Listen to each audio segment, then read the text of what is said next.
This is Infection, the H1Z1 podcast, recorded live on Tuesday, January 27th, 2015, Episode 2.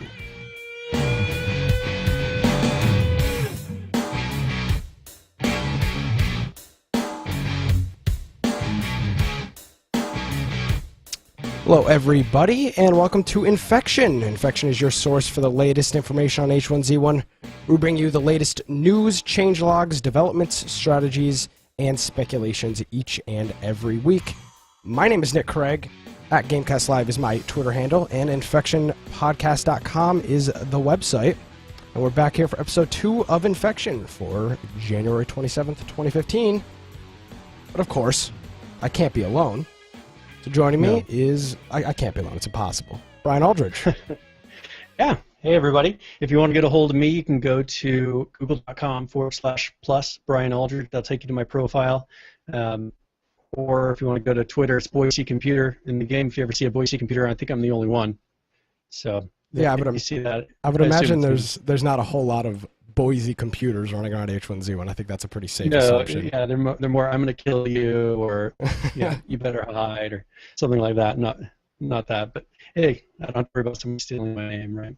Yeah, somebody in chat is saying recorded live opposed to recorded when. We're saying it's recorded live because the people download this. This show's available after the fact on iTunes and on YouTube.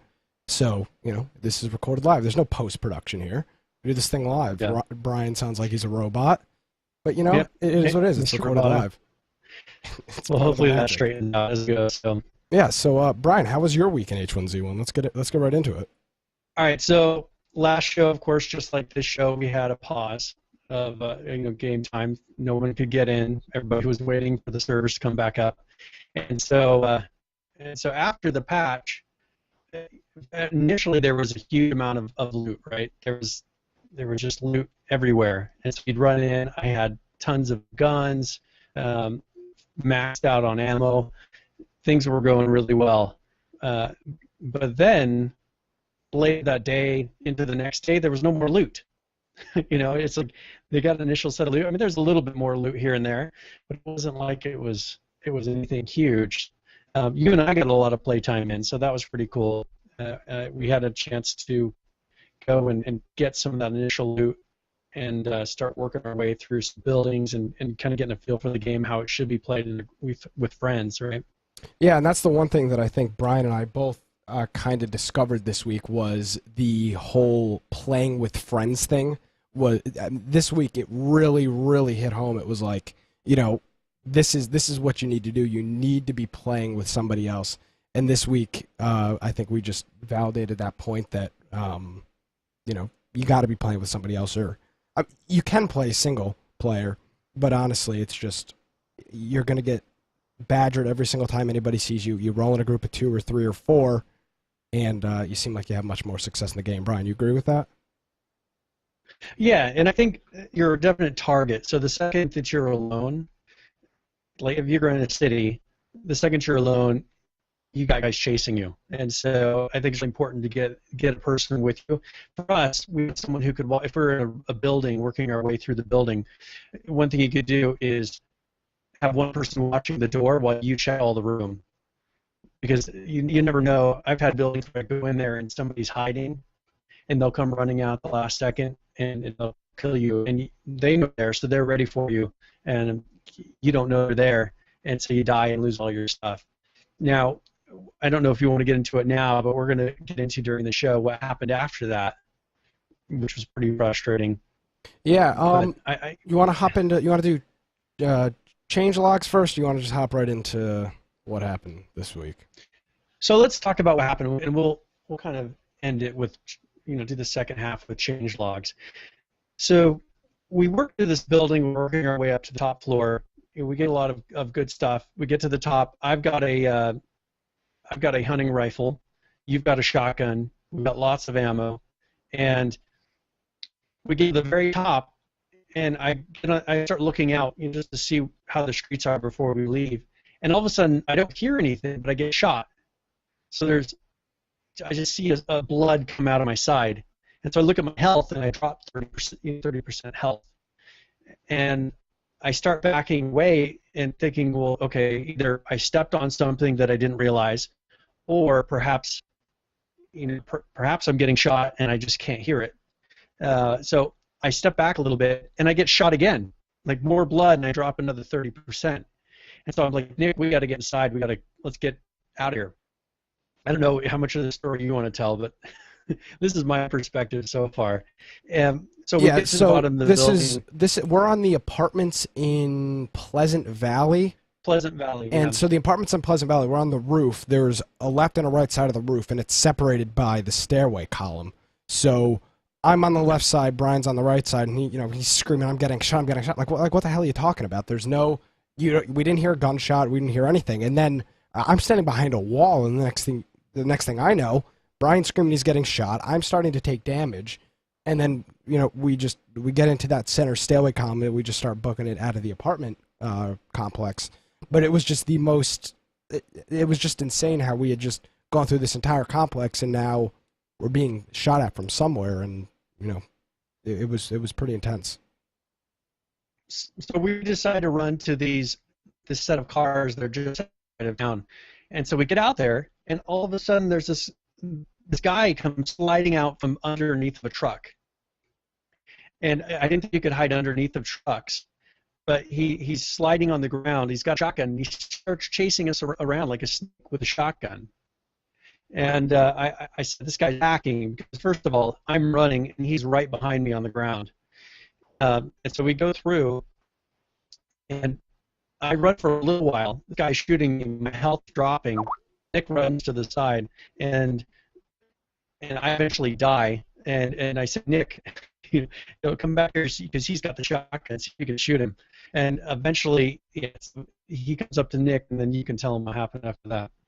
I'm gonna refresh my window. Yeah, sorry, we're trying to get these audio issues figured out here. Not sure what's going on with that. But yeah, so we're sitting. There's a campground not far outside of Pleasant Valley. We're sitting in the campground, and this guy is literally slithering around the ground like a snake with a shotgun.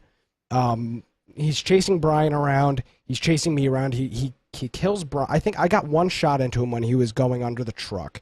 So I don't know how much damage we did to him, but I got at least one shot into him. I don't know how many Brian got into him, but we did the damage, or at least I did damage. He killed Brian. I went to go try to rescue Brian's loot because the guy slithered away, and in the process of me getting over to Brian's loot, he was back under the truck, and then ended up killing me, which was honestly my first run-in with hackers. Brian had a previous run-in with hackers before this event, and actually it was the same group of hackers, and he had already reported them to the H1Z1's hacker at soe.sony.com, which is the email that they monitor for, they say, to trying to get rid of hackers and stuff like that. Not sure how well the whole hacker thing works, because Brian reported them and they still ended up showing up. So the hacker thing, Brian, go through. You reported the hackers. They killed you twice. They killed you previous to our thing. Yeah. And they killed you again. Hopefully, am I coming through better, audio-wise? Yeah. Do you wanna just keep rolling with this, or should we? Yeah, we can keep with Skype. Okay. I'm fine with that. All right. So I report this to the email address they have, the H1Z1 hacker at soe.sony.com, I think it is. And I don't hear anything back, which is frustrating. But the issue is I got hacked by the same guy. I happened to kill him, but it was the same guy that was the day before. And so this is 2 days in a row, same hacker. I reported him twice, and he's still in the game. And so hopefully, I know initially they banned, 150 different people? Yeah, I believe it was 150. Yeah, so they banned 150 different people, and that helps, but there's still a lot of hackers in there, and they because of the change last week where they have people, if they're prone, it doesn't show their name tag. The hackers are starting to go prone, but are still able to move as fast as a car, and so that's definitely an issue. I mean, I don't know. what they're going to do, they've got to have some way to be able to authenticate the connection, but they're going to have to come up with something to be able to keep it in there, and make it so that they can't connect. If they do connect, they're detected. There's got to be some sort of authentication. Yeah, because I don't know how much of that Twitter or that email. I don't even know if they're monitoring that email anymore. I have no clue how many emails they're getting a day saying that people are hacking. So, to be honest, I don't even know if we can safely say that that thing's even being monitored at this point. And it wouldn't surprise me if it wasn't. Yeah, and somebody made a comment. They're like, they must have forgotten, and this is on Reddit. They must have forgotten the password to that email account because it doesn't seem to be doing any good anymore. Yeah. Which I mean, like I said, how many of those are they getting though? Yeah. Are they getting? I don't know how many there are. 100? Are they getting 50? Are they getting 1,000? If I'm getting hacked by the same guy 2 days in a row, there's probably not a ton of them because, unless I just happen to have gotten hacked by the same group twice in a row. So I don't know if there's a ton of numbers, but those individuals can make a big difference. Yeah. They can go all around the server. They can see. So they have a thing that I think they call it not EMP, but they have a way that they can see where you're at through the walls, through the mountains. They see your name tag from anywhere. So they can come zipping over to you. I mean, I had the guy that I killed.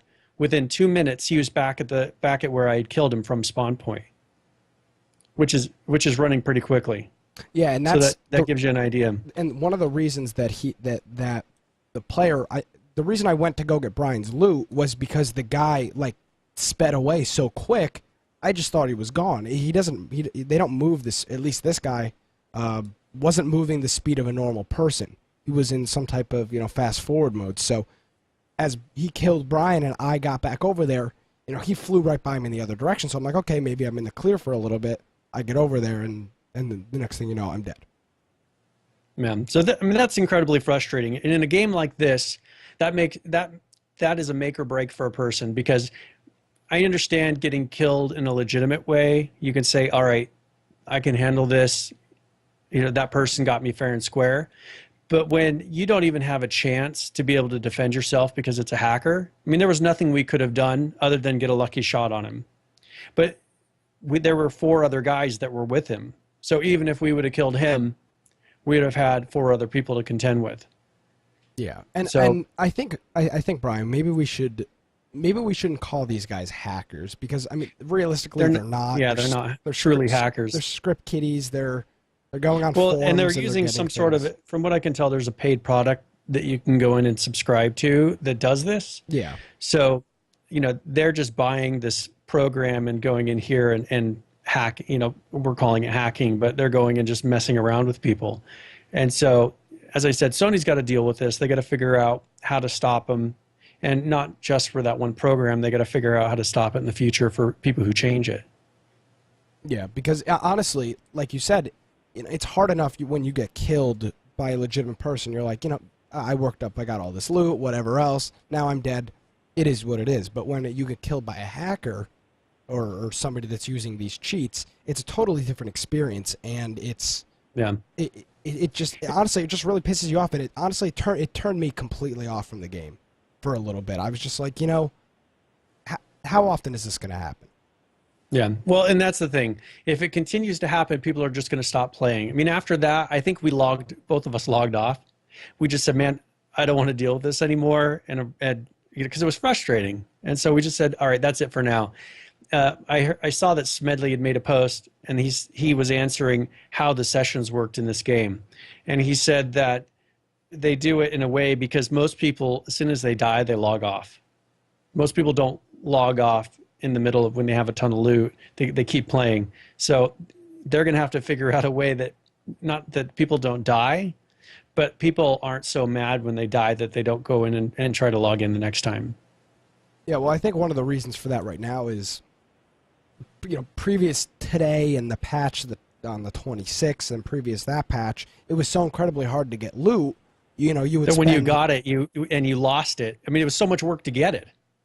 Exactly. And When now you lost it, you were pissed. it's still a lot of it's not a lot of work. It's not easy now. Let's say that. It's not easy, but it's not like it was last week. You go into a residential neighborhood now, you're most likely walking out with a gun and a melee weapon. I think that's pretty safe to say, depending on where you are. I was in the campgrounds north of the DeSoto truck stop, it is, I believe, which is on the southern part of the map. And I was just in the campgrounds, and I was able to pick up a pistol, a fire axe, and a combat knife. And there was maybe 7 or 8 cabins, and of course a bunch of food and other supplies. But the loot is extremely accessible right now. So I wonder if that log out ratio is going to be changing now that, you're not going to spend 3 hours to get a gun and ammo. It's now going to be, maybe a 45-minute ordeal, or maybe even a half an hour ordeal, depending on where you spawn. And I know some people would probably be frustrated about the amount of guns, and I think that kind of balances it out as well, because you're more likely to get loot. You're more likely to maybe go in, get your stuff, and get out. And you're not going to have to spend so much time in. But the fact that everybody has guns now, that will change the dynamics some. And that's something I think that they're going to have to see over the next week, over the next 2 weeks.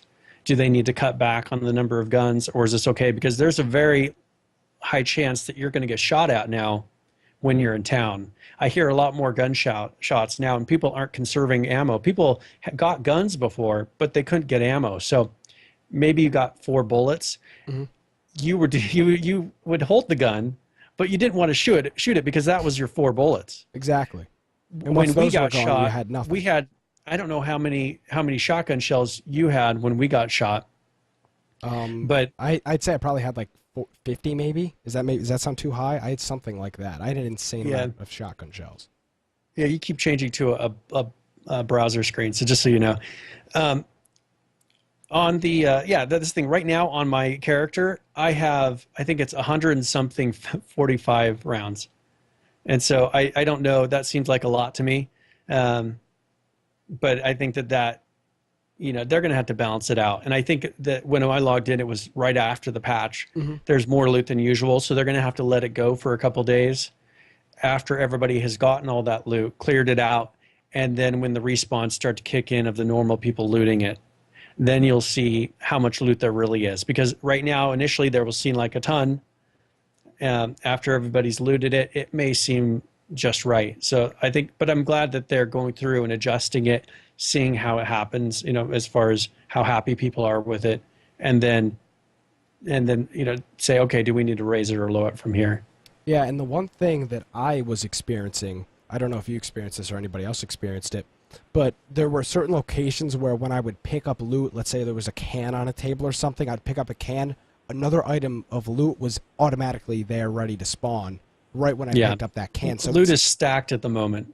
It seems like it was either stacked or it was sitting there waiting for that that product to be gone at that coordinates so that it could respawn back in. But I picked up a backpack. I went out to a cabin in the middle of nowhere, and I just would chill there because I knew if I waited 5 minutes, there would be more stuff.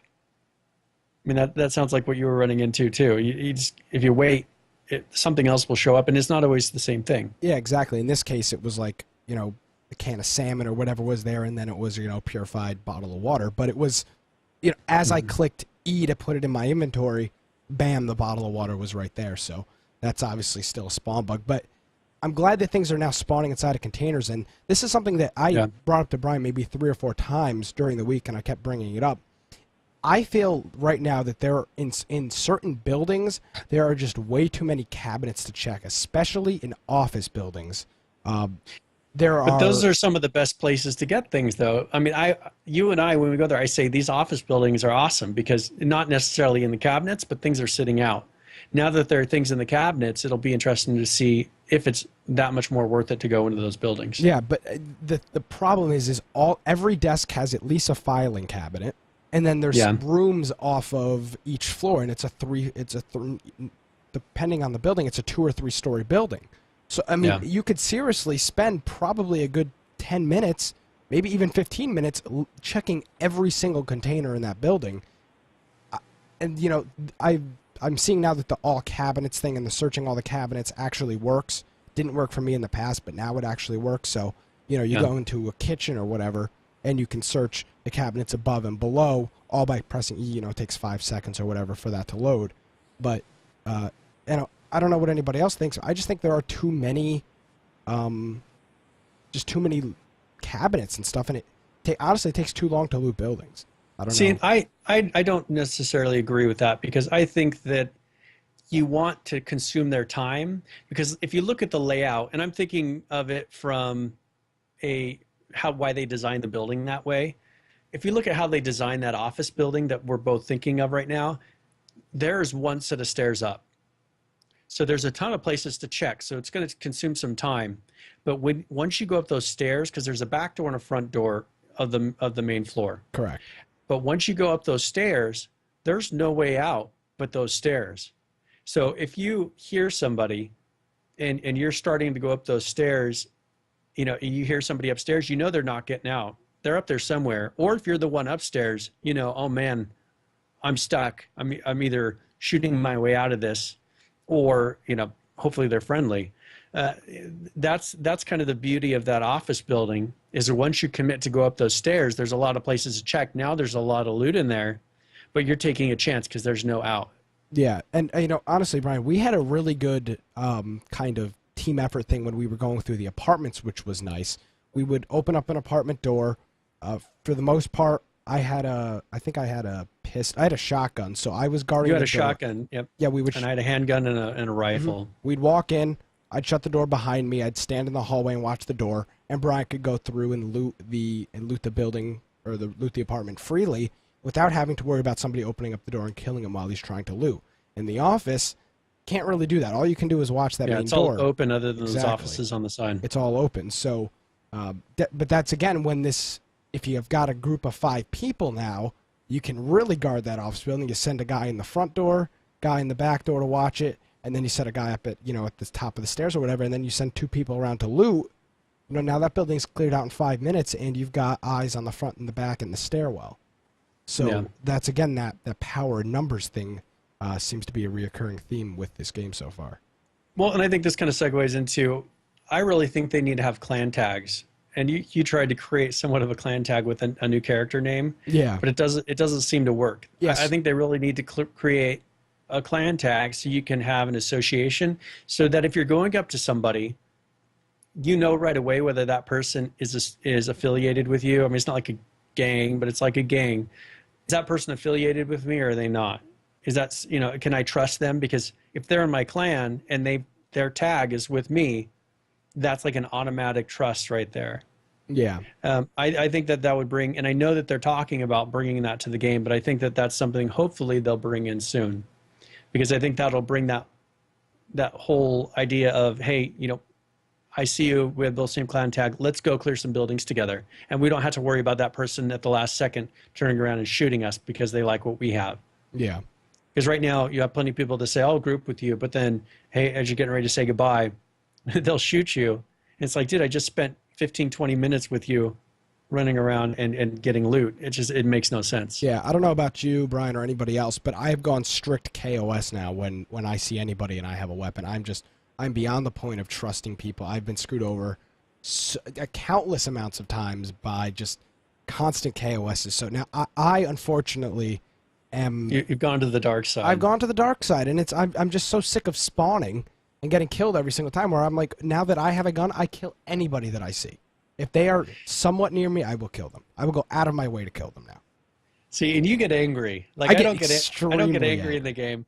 I hear Nick on TeamSpeak, I hate this game, and screaming. And it's like, just relax. It's okay. You'll get all your gear back. Now, I had an experience today where I got killed, and you know how when you're like your heart drops, like your stomach drops? I had one of those feelings, and it's been a long time in a game since I've had that feeling. And so I think that's one really cool thing about building up and then having the chance to lose everything. This is the first time in a long time that I've had that feeling of, oh man, I just lost everything. It's like, oh, this sucks. Oh, I had that heart drop moment today. Brian said that he was going away. We were on TeamSpeak. I'm looting a campsite. I hear a guy with a pistol, and all I hear is, I'm back, as I'm trying to like stealthily walk through the grass. Brian tells me that he's back, so I had that moment as well. But Yeah. Couple of other things, Brian. We also so quickly, let me talk about this clan tag thing really quick. They don't allow any brackets, special characters, spaces, dashes, forward slashes, backslashes, comma. They don't allow anything. It is so currently my name is now everything in caps, infection, or infected in caps, and then just Nick, no space. It looks awful. You can't even read it.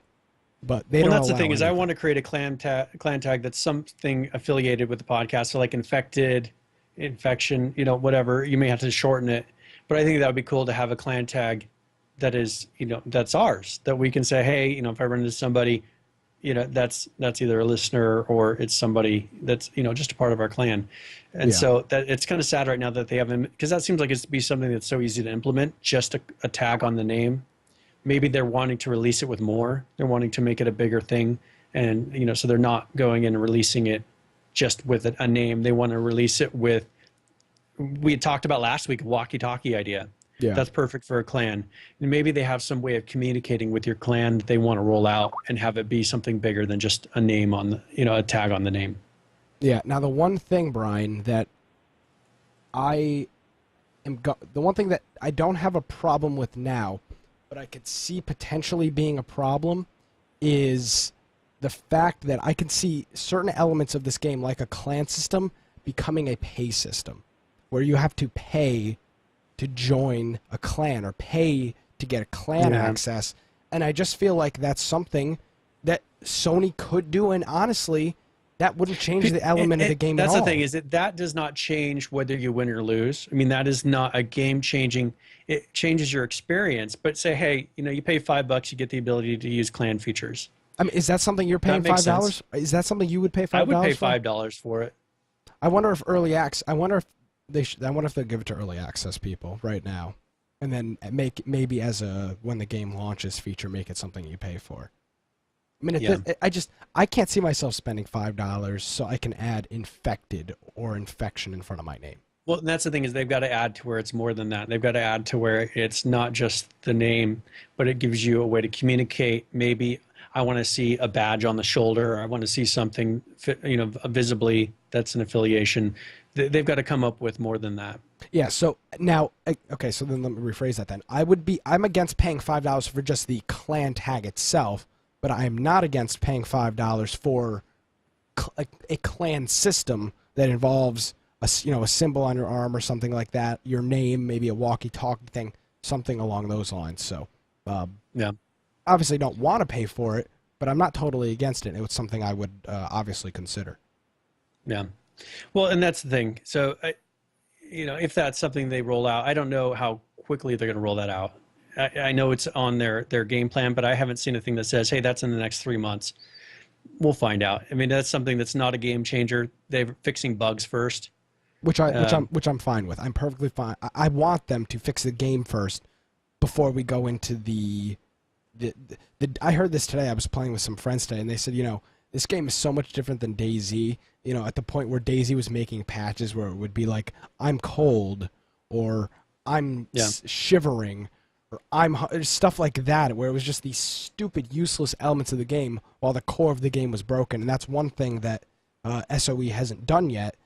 They haven't worked on the stupid, pointless BS kind of just aesthetic things. They've really been working on the core of the game, loot spawns, weapon spawns, the PvP system, stuff like that, which is really, really good, and not so much the things that make the game prettier or easier to play. Well, and Banma said earlier, they're looking at including more zombies and more animals in this next patch. Those are things that are not necessarily like, oh, it's cold, or I know they're talking about implementing the actual H1Z virus into the game. And so that is something that's going to be some of that extra stuff that you have to deal with beyond, you got to make sure you don't freeze. You got to make sure that your virus doesn't go out of control. But one thing, other than the bears, the animals and the zombies aren't necessarily something to worry about. Oh, the zombies are a total joke at this point. The zombies, they don't even aggro on you. I'm standing inside of a building. There's a zombie in the front door, and it's just standing there like moaning. It doesn't ever try to attack me. The zombies are useless. And like you Well, said, and the that's the bear thing is the is, only threat. it'll be interesting to see if there are more. I mean, when you get swarmed by zombies, they do a lot of damage when they do hit you. And so, like when I get a bow and arrow, I can take 2, 3 zombies on.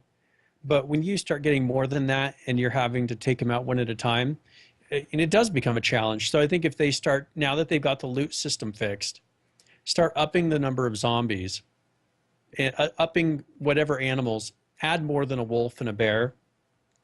Um, I don't know, maybe mounts. This is something I don't know if they're going to implement, but you could train a horse. They talked about training pets like a dog. You could get a horse. If you can capture a horse, you can train it. That could become a whole side thing. There are so many ways to play this game. It's not just I'm going to go into the town and hunt somebody. There's the people that like to live as hermits. You could totally play this game, and your goal is to avoid human contact and to survive, right? And that would totally work. Yeah. There's farming, there's building bases, there's all these things that, if they get it to where you can get a dog and you can train it, you can tame it, you can make it do things for you. You can go in and if you could get this horse, you could use it rather than a car. You'd have to grow oats to feed it. You'd have to water it. There's all these extra things you could do that could just add to that time consumption that keeps people busy in the game, so they don't have to feel like they're constantly just going around and needing to kill people for entertainment. That's why they add in the farming. That's why they add in the crafting, is to give people things to do. And I think if they keep throwing that in there, that's just going to bring those people in. So it's not all about kill on sight. It's not. Now, in Bama asked, is farming, does it work right now? I don't know that it actually works, but I have gotten things for farming. I haven't tried to actually farm yet. So I don't think that, from what I could tell, I haven't seen anything that lets me do the farming. And I'm sure that they're just putting pieces in. Right now, they're working on just putting in things like all the graphics for the backpacks. I mean, when you make the self-made backpack, it's invisible because they haven't made the graphic for it yet. Yeah, that's the steel and wire enforced or something like that backpack. Yeah, frame backpack. Yeah. They're getting ready to release the graphic for the satchel, which looks pretty cool. I saw a picture of it today. So there's things in there that they don't have right now. And so those are all things that they're going to continue to release. And it's good that they have, hey, here's stuff we're going to put out in the future. You hate it with a game like DayZ. What else are they going to do? Yeah. I mean, they don't seem to have any plans of doing anything else. And now there's the Battle Royale. That's something we'll have to talk about a little bit later, because that looks pretty cool. And that's something that I think they're finally fixing to where you can do it again. Yeah, and that's something I don't know if we want to cover that right now, but that's up to you. Yeah, that's something that Brian and I are going to try this week. We will try Battle Royale this week. We'll try it a few times, and we'll hopefully be able to try that and give you some type of opinion on it. I haven't played it at all yet. I don't think you have, Brian.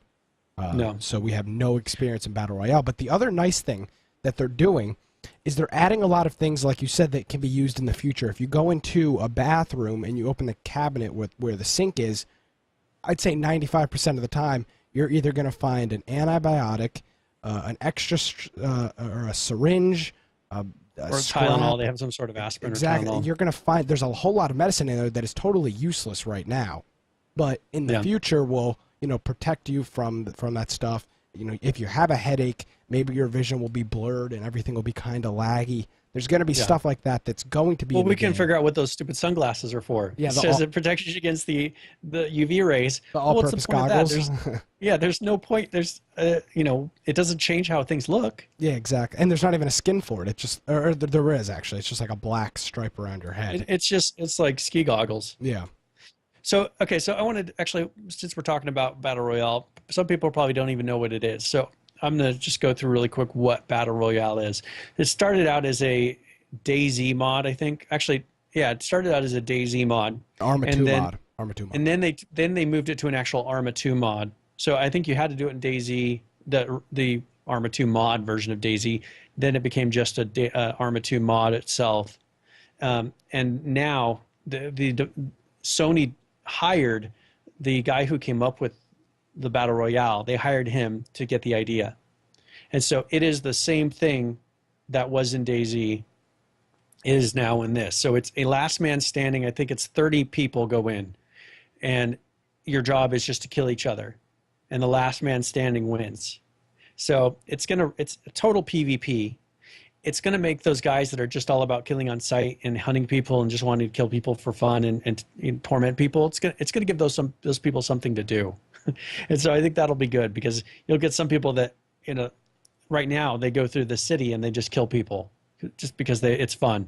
But yeah, as Reckless said, it's Hunger Games style. They're going and everybody goes in. The last one that comes out, they win the Hunger Games. It's totally, I don't know, who knows. I don't remember how long the Hunger Games came out versus this, but it is the exact same concept. Everybody goes in, whoever comes out's the winner.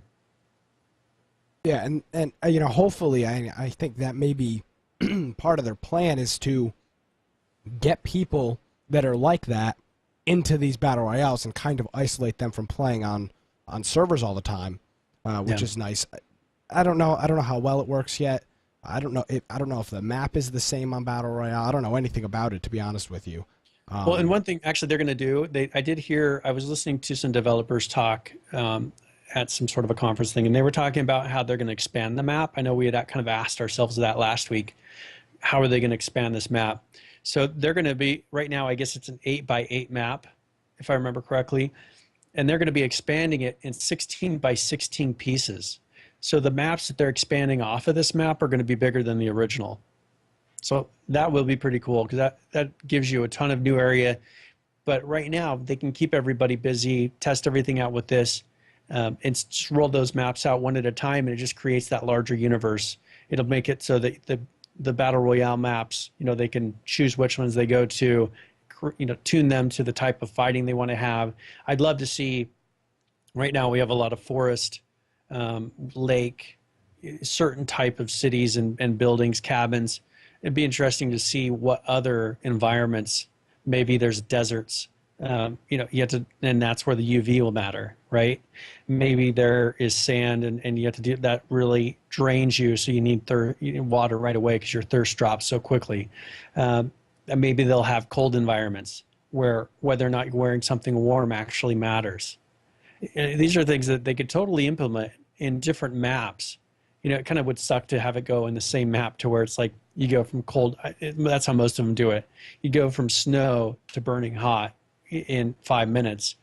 I think if they kind of separated it out to where they kept that immersive environment to where when you're in that area, you have to keep warm or stay cool, keep hydrated or whatever it is. I think that would be a really cool thing to add to this game. Yeah, and those are just, all things that are, that are things that they're probably going to do. And we've got, I don't think you mentioned this, Brian. Maybe you didn't. I didn't hear you. But it does cost one event ticket to join Battle Royale. And you get, as a $20 subscriber, or as a $20 access, you get 3 tickets, I believe. Something like that. 3 as a start. And I've got 12 now. Yeah, so I still have 3. I still have the baseline. I don't know how you're not. I'm looting them like crazy. I haven't seen any. And I haven't left any. I come across them but you don't loot those cabinets. I do now. I do now. It's coming to bite you now. That's the thing is you get in there and I check. I'll take my time. I check every single cabinet, and I'll come across a couple of event tickets in an hour, and so I've got 13 now, I think. So if you really want to keep participating in the battle royales, that encourages you to go into those cities and check every single cabinet. As I said, they want to keep you busy. They want to make it so that without paying, you can't say without paying you can't experience these other things, because you can. I mean, you're not going to be experiencing it all the time. You're going to have to go and do some work to farm those tickets, and then you can go spend a couple hours maybe doing battle royale, and then you have to go back to farming those tickets and doing other things. But I think that's cool. They're putting them in there. They're not that rare. I mean, if I've got 13 already in the last week, I could do a battle royale every day, I'm sure, and always find another ticket to replace that one. Do maybe 2 or 3 a day. Yeah. Now the question is how long are you going to how long are these battle royale games going to last? I mean, if the ticket, how much you can buy tickets too. I don't know what the price point on the tickets are. I should have done some research on that. If anybody in chat knows. Bama is saying that right now it's free at the moment, so Okay. they're not taking your tickets. So that's a good thing. Get in there now before they start actually taking your tickets away from you. Okay, so, but once they do, the question is, depending on how much this is, I mean, hopefully this is not to the point where it's, let's say, $1 a ticket or something like that, and you get in a game and you're dead in 15 minutes. Like, No. I feel like for them to charge for these tickets, the game needs to, and I haven't played it, so maybe it is this way. It needs to be long enough where it's worth $1 or $2 or however much they charge you for a ticket. The game needs to last some X amount of time where it's like, all right, I feel like I got, $2 worth of a Juggernaut. It's not, I joined. Well, and how are they going to keep it moving? And that's what I'm wondering too, is what about the people that sit there and hide? Are they going to implement, and I haven't, as I said, I haven't played the Battle Royale in this, but are they going to have the environment? Are they going to kick up the number of zombies? Are they going to do things to bring those people out, make them actually do stuff? Because you can make a game last a long time if it comes down to last man standing and you have one guy hiding. So it'll be interesting to see how they make it so that there's not one strategy that you can do in Battle Royale. It's not all about hiding, or it's not all about going and chasing people. Be able to play. Yeah, Dr. Waters said the map gets smaller as it goes on. So with a shrinking map, they start bringing you closer and closer and closer together. And someone is saying that they have a fog, and I did hear about that. I mean, this sounds a lot like Hunger Games, where that circle that it kept on changing. The cornucopia. The cornucopia, but they had the one where it had the water around it, and the environment would change every hour. The tick-tock, it's a clock. That sounds like what they're kind of doing with this, but why not? I mean, that's the perfect thing for this type of a game. Yeah. Well, that's exactly. That's the thing, is they've got to figure out how to keep this fresh. I mean, they're right now it's great because honestly, everybody doesn't know the map, and you're finding out new things every time you play, and you're crafting things. So for right now, they're in the clear with keeping this game fresh and keeping the audience kind of at ease with playing the game. But like you said, Brian, what are they going to do to keep this new? At some point, we're going to hit that plateau where it's like, all right, I can only farm corn for so long before I'm like, oh, well, what's next? What am I going to do next? So we're going to have to see what they do with that. Let's jump a little bit into some of these patch notes, because they do cover some, and I mean, I don't want us to run out of time and not actually cover any of the patch notes. Last week we covered mostly patch notes. Now we're covering a lot of other things. But one thing that they've changed, and we have to go back to the 23rd because we haven't had an episode. They put out 3 patches since our last episode. Yeah. And so each patch they keep revising those loot spawn rules. So that's something that's been consistent. So that's not. They don't always tell us what they do. They just say we're revising the rules. They're revising the loot spawn, and it seems like it's gotten a little better each time. They did make that change where the nameplate will not display while prone, and you and I have explained that is a problem with the hackers because they can stay prone and run.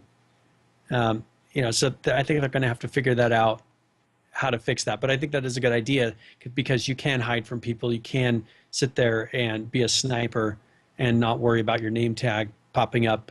I haven't heard anything about ghillie suits or anything like that, but I think they're kind of setting up for that type of a player.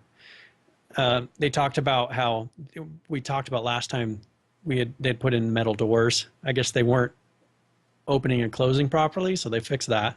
This is on the 23rd. Yeah, these are old notes, guys. So if you've been playing the game between now, you've felt this. Exactly, Yeah, you've been experiencing these changes. Now the punji sticks, so they fixed the traps, the dew collectors, and they fixed the dew collectors sometime before that, and the ravage traps will decay over time because you would set them up before, you couldn't damage them, so they never go away. But now, as they get used, they will decay over time, and you have to use a hammer, so it's bringing that crafting into it again to be able to repair the items and to bring them back up to full health. So it gives that hermit who's out there protecting his property, that's out there setting those traps, getting his food, collecting water. It gives him something to do, kind of like Farmville, I guess, right? It gives you something to constantly do. We just need to take a moment to say that Brian Aldridge just compared H1Z1 to Farmville. Well, it's. Let's just take a You got to moment to think of the reflect on that. marketing side of it. I mean, this is what they're trying to do is keep people busy. So that's the same mentality. Farmville was very popular. I mean, look at Clash of Clans. Look at the games that people Jesus. stay playing for a long period of time. Brian way out. Brian, how often do you play Clash of Clans still? I play it every day. Brian has it installed on his desktop, so he doesn't even have to play on a phone or tablet. He's anyways. So, anyways, that's nothing to this topic, but it gives you something to constantly do. I tried that Star Wars game that was similar to Clash of Clans. The problem is there's nothing to do. So you go in there, you collect money, and there's nothing else to do. And so I think that them coming in and bringing these things in and giving people stuff to do the whole time, that's going to be one of the make or breaks for this game. Now they fix little things like certain things don't have the right icons. The spool of twine was not a spool of twine. So in your inventory, you could see the name, but it wasn't the right icon. I know that a wrench looks like a hammer or something. I mean, they just have... Yeah, the makeshift compass, which was a water bottle and scrap metal, I believe, was a water bottle. Looked like a dirty water bottle. Well, and they're putting in this last patch, they put in a lot of compasses. I came across, and they only take up one. So you get lighters that are one space, you get compasses that are one space, and the compass actually shows in the upper right hand corner the whole time. So when you have it, it says you're going north, you're going south, you're going east, west. Yeah. So I mean that's really cool. You don't actually have to look at it. I know that in the future they're talking about making it so that you can look at it, and people are talking about how the servers are back up. Not that we want you to leave us. So you can keep it on your other window. You can keep listening, of course. So now, hold on. Now the servers are up. This is going to be interesting because now they're going to get a total bomb rush with people trying to sign in. So I guarantee everybody's going to be jumping into Battle Royale. Everybody's going to be jumping in. Guarantee you those servers go down now. Now that everybody's going to start trying to log back in. So we'll see that happening, I'm sure. Yeah, it'll be that same thing that we've run into how many times now to where, we can go in, and then hours later, okay, I finally got in. Yeah, exactly. That's happened, what, like 2 or 3 times? But I haven't experienced it, I don't think, in the last week. It's been a lot better this last week, but the patches haven't been as long. The last patch previous to this one was in the middle of the night, which is very smart for them. If they can do them from 1 a.m. to 5 a.m., like they did this last one, it's not going to have that rush of people because everybody's asleep. Yeah.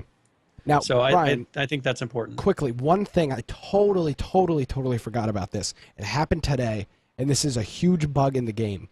So I was looting me and a few friends were trying to get into a base near the dam.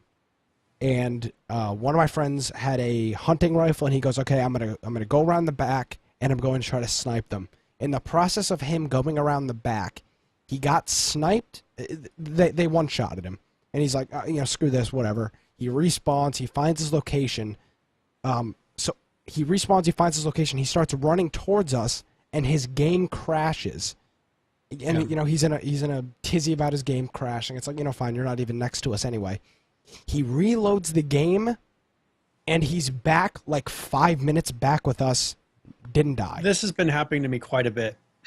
So I had it to where my game crashed. I was actually getting someone into our TeamSpeak. I was going through, hey, install TeamSpeak, because it was somebody I've run into a couple times. They're a good player. So I was getting them onto TeamSpeak. I said, okay, go to TeamSpeak, download it, and I was getting ready to tell him what to do. And so he gets in there, and my game crashes. I come back. I'm back in the bottom of the police station where I was 5 minutes ago.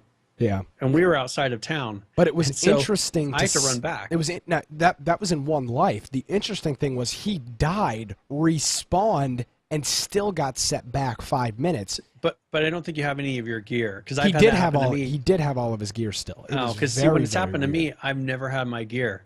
When I get respawned somewhere else, like right outside of town, I had it to where I died and I logged out immediately, and because it was 2 guys that just chased me down, and it's like.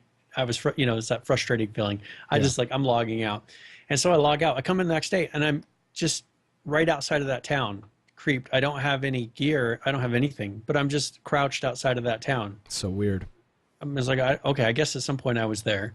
But yeah, that happened to me today. That was the first time I saw that, and I was like, wow, this is a thing. But that can be used to your benefit. You die. In this case, it was because we were able to immediately close the process, Yeah. and you're not going to be stuck out in the middle of nowhere. Well, So Reckless is saying that's how duping works. So that's how they're duplicating ammo and all these different things. Maybe they're dropping them on the ground, closing the game, coming back in, picking up that, plus they have what they had before. I'm assuming that's the process they're doing. I haven't looked into it, but that makes sense to me that that's what they would do. yeah. Now, I don't know. We haven't seen it yet, and I want to get through these change logs really quick here. We'll pound them out here after this.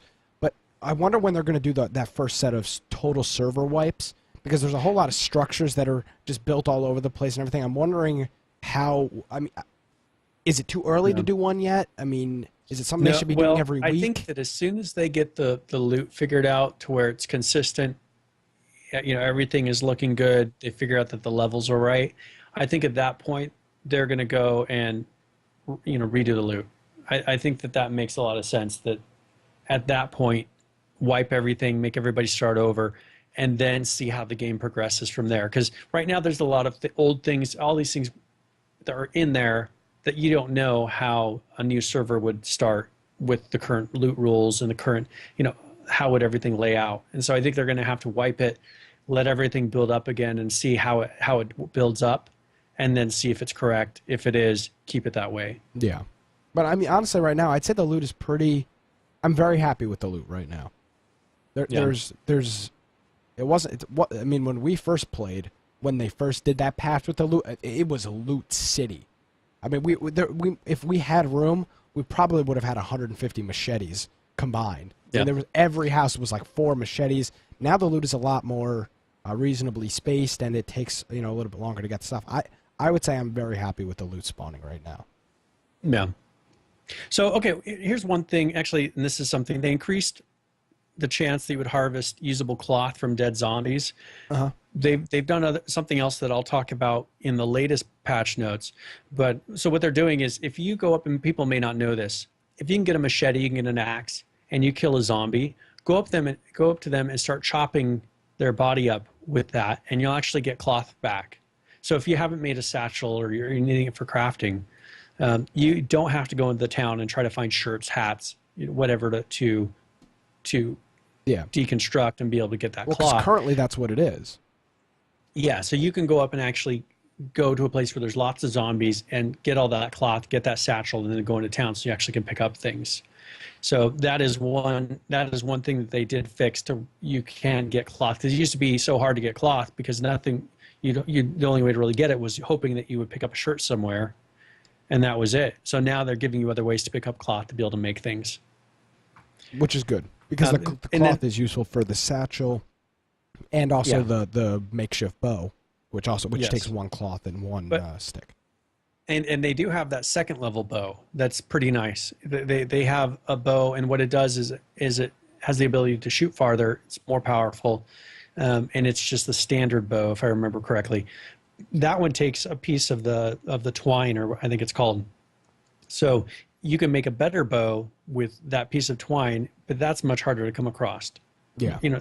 You don't see that nearly as often, but that right now is the best actual bow in the game. They only have 2 bows, I think. I looked in the notes to see what's craftable, and I haven't picked up a bow ever that wasn't a crafted bow. So I don't know if they're going to add bows to it later that are compound bows and all kinds of crazy stuff. That would be kind of cool, to where if you're a person who doesn't want to have a gun, you can be just like in The Walking Dead. You can have that crossbow. That could be your weapon of choice, and it could be a pretty powerful weapon. Yeah, well, the one thing that I like is you don't have to, like you said, Brian, you don't have to go into a city. In DayZ, you ran into a city and you found a weapon. You couldn't craft. You ran out. You couldn't exactly. You'd run into it. You'd find, in this case, like a crowbar. You'd run in and you'd run right out. In this game, you can harvest sticks and craft a weapon, craft a satchel, and then work your way into a city and have an upgrade. So you're not running into a city totally unequipped, having no equipment at all, and just kind of being like, hey guys, I'm here, let me go grab some loot. You've got a bow, you can protect yourself, and to some extent, you're a threat to these other players that are looting. You're not just, a fresh spawn that has, a flare and a t-shirt. You've actually got something that is threatening to them. So, you have I think a fair chance of trying to loot in a city with a crossbow. Well, and Doctor brings up in chat brings up a good point. He's saying that poison arrows would be cool. I think that you could bring in not just poison. You could make poison arrows, but they have that H1Z1 virus that you can actually extract from the zombies. Imagine if you could take those punji sticks, put H1Z1 virus, because they're going to have it to where in the future you're constantly fighting that H1Z1 virus. You're trying to keep it at bay. So you're finding antibiotics and different things to keep it so your fever doesn't raise so that you can stay alive. Imagine if you could lace the punji sticks with the virus or with some sort of a poison, you lay them around your base, so when somebody steps over them, it's just not that bleed damage. You're also raising their H1Z1 infected level or something else. Those are just things I know. Right now there'd be no point really putting it in the game until they bring into that H1Z1 virus implementation. But those are those things that, that gives you something to craft towards. Those are the cool things that you find and you do. So I think that that'll be a cool thing if they implement something like that. Or, you have your bow, you can shoot somebody with an infected arrow and it kills them. Yeah, exactly. And so it makes the bow act like a gun. It's just like a gun. If you can one-shot somebody with a bow. It has limited range. It's not as powerful as a gun. You don't have the repeat value, but they can make it a pretty viable weapon by giving it the ability to have poison.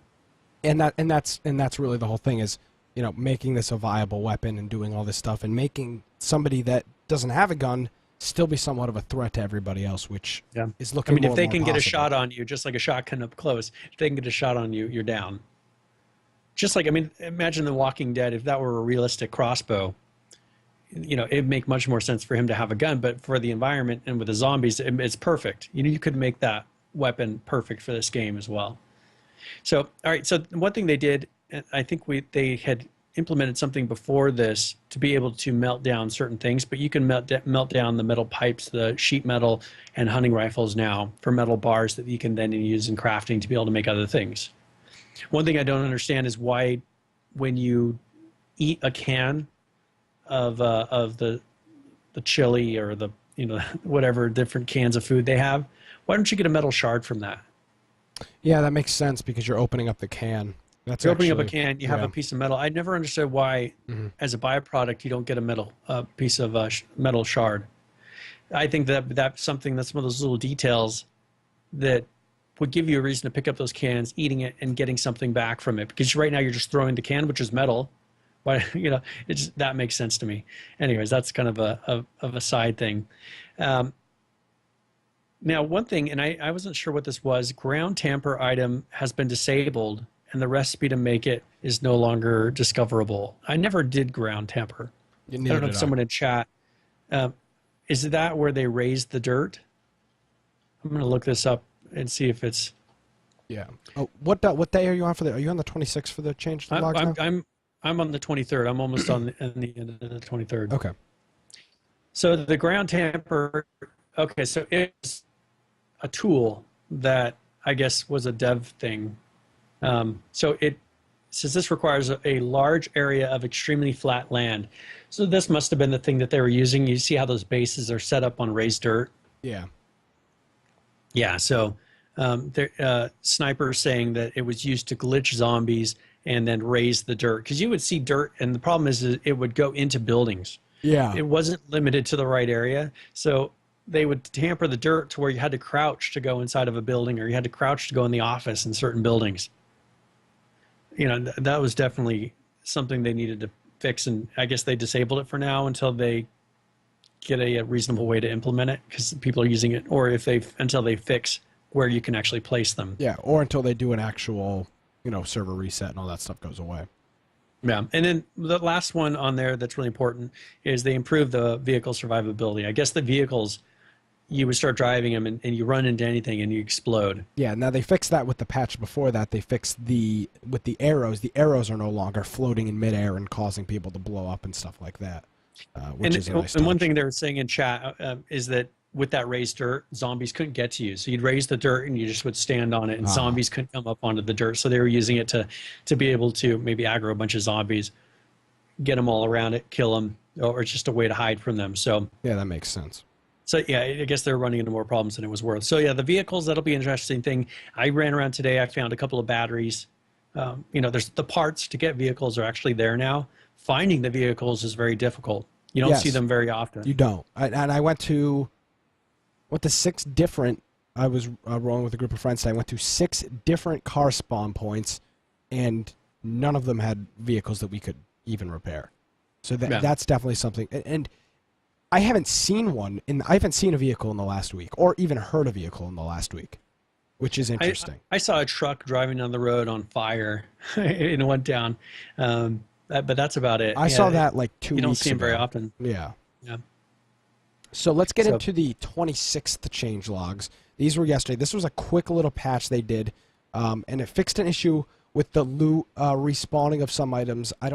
Maybe that was part of that thing where items were respawning after you pick something back up. The respawning of some items, I guess they fixed that.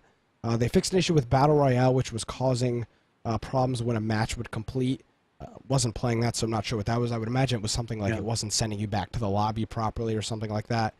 Yeah, and they pretty much totally took it down up until this point. So yeah, and then the last thing for this 26 patch was really short, and then it was just server stability adjustments, making sure the servers were more stable, which they have been since last week. They've been extremely stable. I don't think anybody can argue that they haven't been. And I want to make a note. Sniper89 from the chat, he's saying that one of the reasons that the vehicles don't respond is because those ones won't respond until that vehicle is destroyed. So if that vehicle exists, even though it's driven off somewhere, it won't respond, even if it's out in the middle of nowhere and, destroyed for the most part. So they're going to have to figure out a way. That was on DayZ as well, wasn't it? I believe on the... Yeah, so they're going to have to come up with a way. If a vehicle's in the middle of nowhere and it's destroyed to a certain level, or maybe it's gone off a cliff, or it's somewhere to where the person can't get it out, that doesn't stay there forever. That one's got to go away at some point. I know that they're wanting to keep it so that you can take a vehicle and maybe park it in your base, but what happens when the 15 vehicles in the map are all in people's bases and they never respawn again? Those people control. He's saying that there's 6 vehicles and they don't respond. So you get 6 bases that people are pulling vehicles into. Yeah. There will be no vehicles. There will be no vehicles in the game. And that's a major problem. Right now it's less of a problem right now because the game is so buggy and whatever else. But like you said, Brian, coming onto this game being free for everybody to play, and now those servers are, always high pop or something like that. That's going to be a major problem when you've got, let's say the map expands, 2 or 3 times the size, maybe 20 vehicles max, and you're going to have, you're going to have the cartel of the map just kind of holding it. One major clan may have 5 vehicles, and what are you going to do? And right now, there's not the worry that you can run down the road. You're more worried about people hiding on the side of the road. You're not worried about a vehicle coming. Exactly. And so I think they're going to have to raise it to where that is another concern that you have. Maybe I shouldn't run on the road because what if a car comes? Because that's the least of your worries at the moment. I mean, cool, there's a car.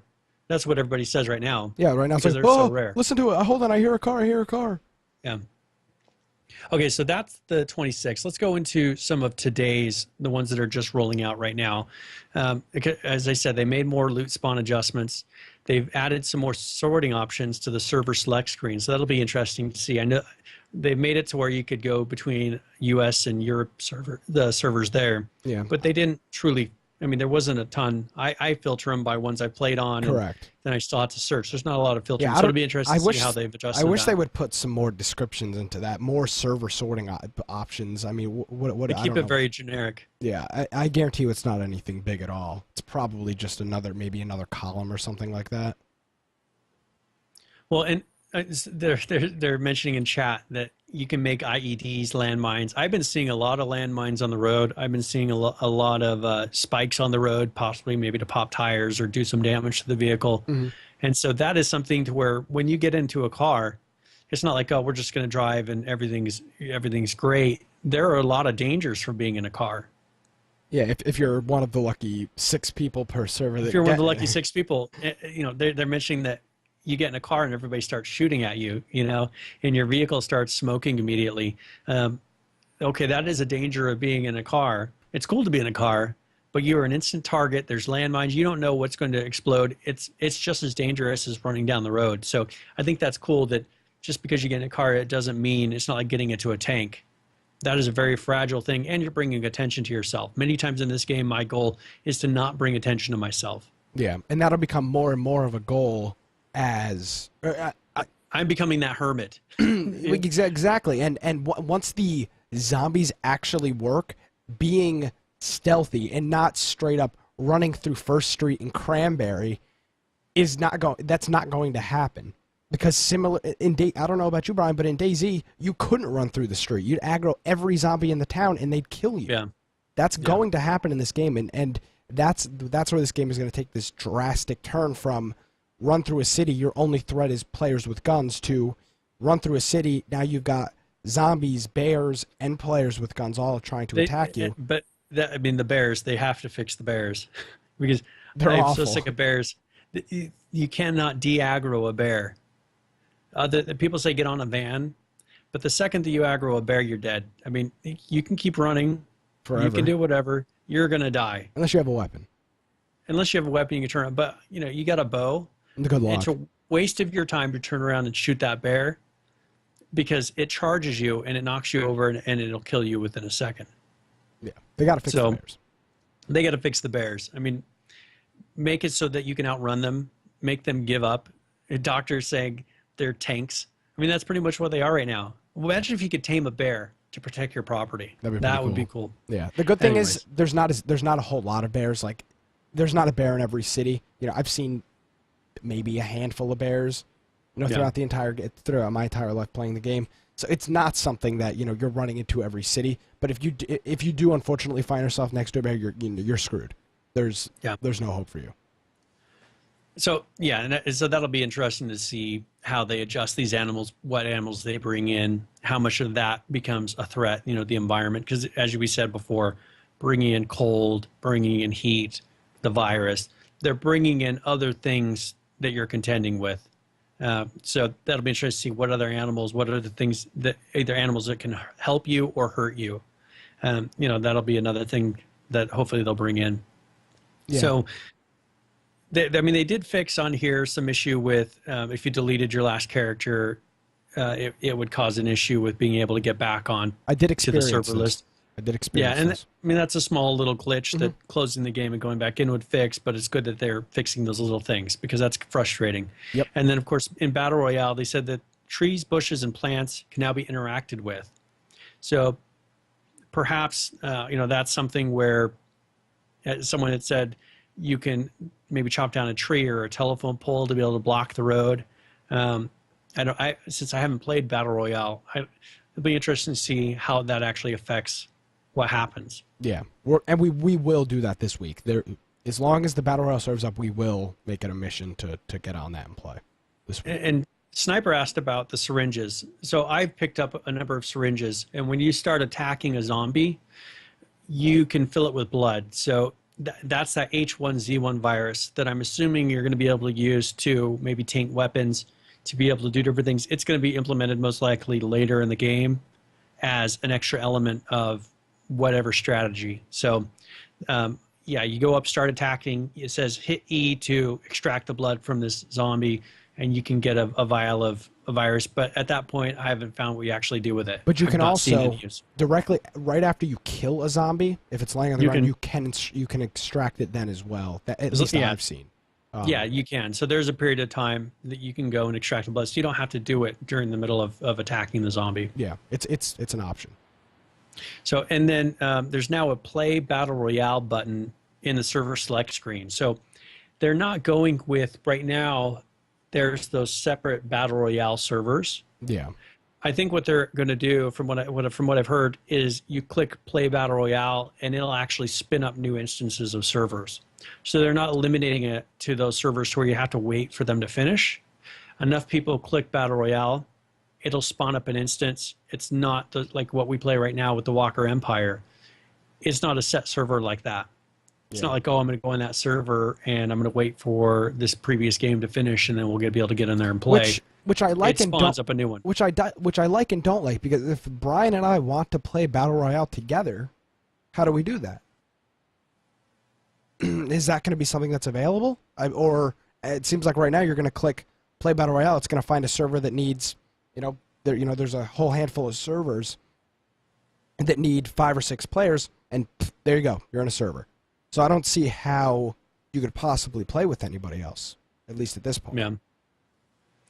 So, and as I said, Battle Royale, that's going to be something cool. I tried to go in and play Battle Royale on the stream live, but I didn't know yet that they had shut them all down. And so there's no way to go in there, and there was no way to go in there and actually stream it and try it. So this will be exciting. Next week we'll be able to say, hey, here's Battle Royale. I want to see, do you get loot from it? What do you get from winning Battle Royale? Is it because once the game's over, what is there beyond that? Can you in Battle Royale earn those cosmetic items, those different things that the same things creates? That's something I'm looking forward to seeing. What's the benefit of, other than just having fun playing, what's the benefit of playing in Battle Royale? Yeah, and that's all stuff that we'll find out, hopefully soon enough once we get into the game and start playing and stuff. And I really hope it's something that I can try to play with somebody else. Like, I really hope I can, with you or with a group of friends, I can try to team up with them and, like, actually try to play the game. So one thing is, I skipped this, but the zombies now drop bags of loot. Mm-hmm. I mean, it happened every once in a while before. I killed a zombie today, and it actually dropped as if it were, someone's backpack. It had a bow in it. It was equal. And here's an idea. Why wouldn't they make it so that when you die, your body comes back as a zombie with that loot, if nobody takes all your loot when you die? Because it kind of felt like that. The that's thing that I interesting. looted had a bow that was partially damaged. It had arrows. It had all the things that a player would have. So I was wondering, are they secretly testing if someone doesn't loot a body, that body comes back to life as a zombie, and if somebody kills it, they get that loot? That's interesting, because then you would see a system where you wouldn't just try to run away from an aggro zombie. You'd be like, well, I'm gonna try to kill this zombie because this zombie may have a pistol on it or some ammo on it. Who knows? Yeah, so it gives you a reason to go out and farm zombies. Sniper's saying that that's what it is, and that's what it felt like to me. I mean, that's the first time I've really seen a zombie that had a decent amount of stuff on it, but it was loot. The loot it had was just like a player. So he's saying that if someone doesn't go and loot the body, it will rise as a zombie. So that's to say, that'd be a cool idea. Well, if that's what they're doing, that is cool. That's even better. Because you can go out and say, man, I'm going to go kill these zombies, and I might get a really nice gun. I may get more ammo. There's a reason to go out and farm there. So they're going to have to start raising the number of zombies that are in this game for people that are going out and starting to farm them, because there's a reason to farm them now. Yeah, and that's, these are all elements that it seems like everybody's discovering everything at the same time, because, everybody's learning from everybody. And that's, again, what's keeping this game new and keeping people logging back in, is that every time you talk to somebody, you're like, wow, I didn't know you could do that. Wow, that's cool. Yeah. You can find your location. Wow, that's awesome. It's just this constant. So I think that's some game. of the benefit of them keeping these patch notes generic. They don't go into details of every little thing. They say, oh, we adjusted some things. They put things in, and they don't tell people about it, and people get to discover it, and it's something new. I think it's cool when you discover something new, and it's not from a list that you read on Reddit. I think that's cool when they're putting things in the game and just letting people discover them. People are going and making their own posts on Reddit about it and saying, hey, dude, check out this thing I found. That's getting that community involved. Yeah, and so far, I'm happy. I think they've done a good job with it. So, but that's pretty much the patch notes. I mean, Battle Royale, that's a huge thing. That'll be interesting to see. That's 3 sets of patch notes in a week. That's good progress. Yeah, and they always release these right before our broadcast, which is really nice. I mean, so if they keep doing 3 a week, I mean, that's constant improvement of this game, and I think that's going to be what makes this game successful. Yeah, and for right now, it's nice to see, like, I believe the patch note that we talked about last week, the big one, was like 40 items long. I mean, it was just like a whole, like, list of stuff. We're seeing them now where it's like 6 items, 8 items, 10 items, 3 items. I'm fine with these smaller patches, as long as they keep them, consistent.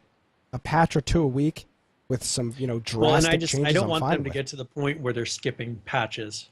If you have something to fix it and get it out. It's going to make it. You'll know that something is happening when they start skipping patches. I mean, if the game is stable and everything is great, there's no reason for a patch. Sure, there's always something that they can add to this game. So I think as long as we keep seeing those consistent patches of 2 to 3 a week, we'll know that they're still invested in this game, that they're still pushing for it to keep going. If they get to the point where there's 1 patch a week, no patches a week, that may be a sign that they've quit the investment in the game. That there's a lot of games that different companies have done that too, and that would be sad because so far this game is a lot of fun. This one's kept my interest. It's constantly updating, and I don't know how much of it's because we're in this alpha that's constantly getting fixed, but I kind of like that. I mean, seeing the changes, I think that server wipe is going to be a big thing of kind of bringing everyone to a level playing again. But I don't feel like there's a ton of overpowered people other than the people that are using the scripts. Yeah. To use glitches and things.